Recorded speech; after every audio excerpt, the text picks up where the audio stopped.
What's going on, beautiful people? It is I, your flying locomotive, and faster than a speeding bullet, SuperCliff, coming at you live with a brand new video. So today I want to talk about the recent controversy surrounding Marvel Comics, more specifically the death of MsMarvel and the upcoming Amazing Spider-Man comic, issue number 26, written by Zeb Wells. Now, I've seen a lot of people freak out because of this, and from a representation standpoint, I get it.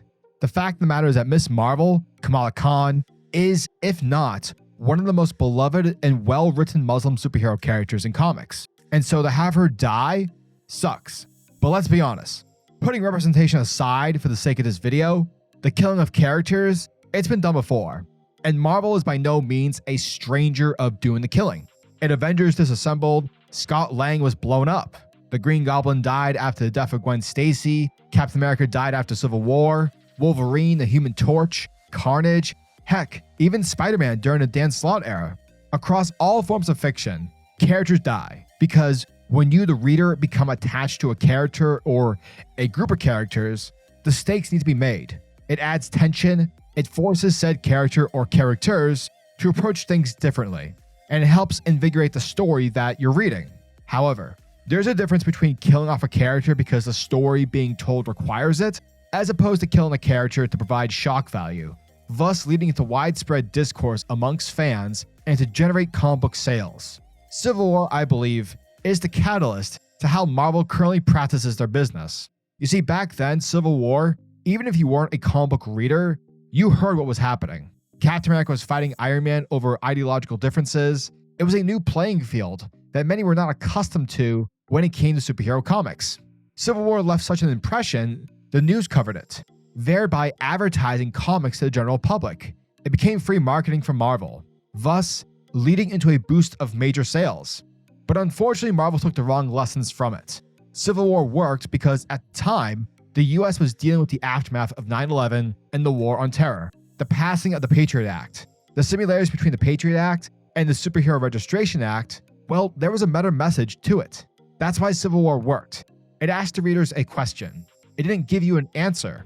Since then, Marvel's been trying to continuously reach that national stage. Therefore, in order to do so, in the eyes of Marvel, a story had to be bombastic, provocative. You had to kill a character, and you had to piss off your audience.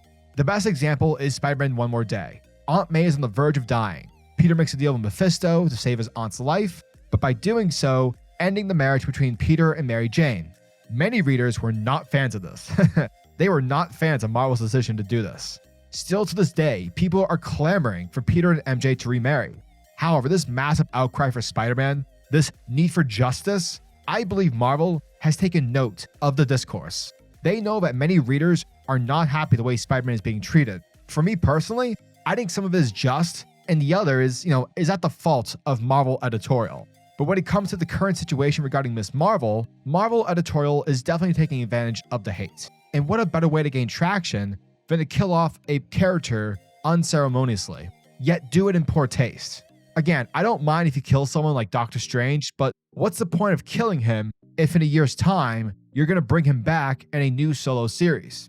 Yes, it sucks that MsMarvel is getting killed off, but again, it's not like she won't return. The problem that I have is that this is yet a continuing cycle that Marvel does in order to generate sales. And to be honest, it's become so apparent that this is their strategy. By doing these abrupt status quo shifts, it's too much now to the point where it just feels disingenuous. It doesn't feel authentic. And with Marvel constantly doing this, sure, it might pump up sales for a week or two, but long term, it's gonna hurt them. Eventually, readers won't take your stories seriously.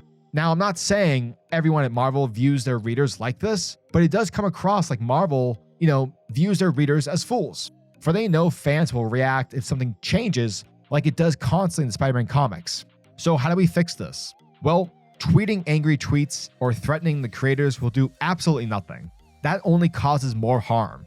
Plus, it's stupid. You have to affect the sales. If you don't like something or appreciate how a business conducts their practice, don't pay for it. Vote with your wallet. If you want Spider-Man to be good and have stability in the comics, don't buy the next issue.